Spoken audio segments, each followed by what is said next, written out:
वर्णिवेशरमणीय दर्शनं मन्दहासरुचिराननाम्बुजं पूजितं सुरनरोत्तमैर्मुदा धर्मनन्दनमहं विचिन्तये।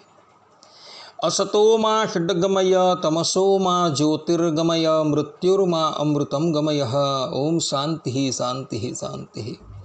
अस्मद्गुरुसमारम्भां नाथयामुनमध्यमां लक्ष्मीवल्लभपर्यन्तां वंदे गुरुपरंपरा। આજની જ્ઞાન સભાની અંદર પધારનારા બધા જ ભગવદ્ ભક્તોને વેદાંતાચાર્ય, પુરાણ ઇતિહાસાચાર્ય, અમે ફિલોસોફી શાસ્ત્રી રાકેશભાઈના હેતપૂર્વક જય સ્વામિનારાયણ.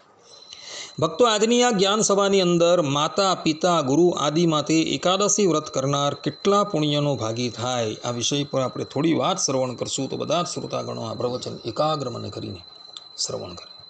તો ભગવાન સ્વામિનારાયણ શિક્ષાપત્રીના 79મા શ્લોકમાં પોતાના સમસ્ત આશ્રિતોને આજ્ઞા કરતા કહે છે કે એકાદશી નામ સર્વાસામ કર્તવ્યમ વ્રતમાદરાર્થ, અર્થાત કે સર્વે એકાદશીનું વ્રત જે તે આદર થકી કરવું. આ પ્રમાણેની આજ્ઞા ભગવાન સ્વામિનારાયણે પોતાના સમસ્ત આશ્રિતોને આપેલી છે.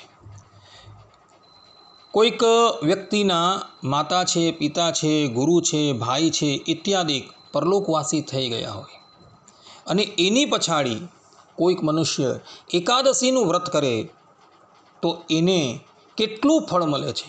તો એ સંબંધમાં ભગવાન સ્વામિનારાયણ સત્સંગી જીવનના તૃતીય પ્રકરણના 33મા અધ્યાયના 53મા શ્લોકની અંદર કહે છે કે પિતૃ માતૃ પતિભ્રાતોર ગુરુવર્થે ચ વિશેષતઃ યહ કુર્યાદ ઉપવાસમ સ પુણ્યમ સતગુણમ વ્રજેત.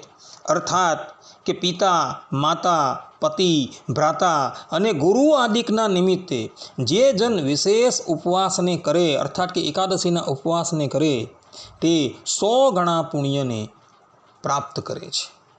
આ પ્રમાણે ભગવાન સ્વામિનારાયણે અહીં સ્પષ્ટ રૂપે કહેલું છે કે જે પણ કોઈક મનુષ્ય માતા છે, પિતા છે, પતિ છે, ભાઈ છે, ગુરુ છે ઇત્યાદિકની પછાડી એકાદશી કરે છે તો એ એકાદશી કરનારો 100 ગણા પુણ્યને પ્રાપ્ત કરે છે. માટે ભક્તો, તમારા પણ માતા પિતા, ભ્રાતા જો ભગવદ્ ધામ ગયા હોય અથવા તો સ્વર્ગાદિક લોકની અંદર ગયા હોય તો એની પછાડી એકાદશી અવશ્ય કરજો. કારણ કે એઓની પછાડી જો તમે એકાદશી કરશો તો તમે 100 ગણા પુણ્યના ભાગી થશો. આટલું કહીને હું મારા પ્રવચનને અહીં વિરામ આપું છું. સર્વે સંતુ નિરામયઃ, સર્વે સુખીનો ભવંતુ, સર્વભદ્રાણિ પશ્યન્તુ, મા કશ્ચિદ દુઃખ ભાગ ભવેદ અસ્તુ. જય સ્વામિનારાયણ.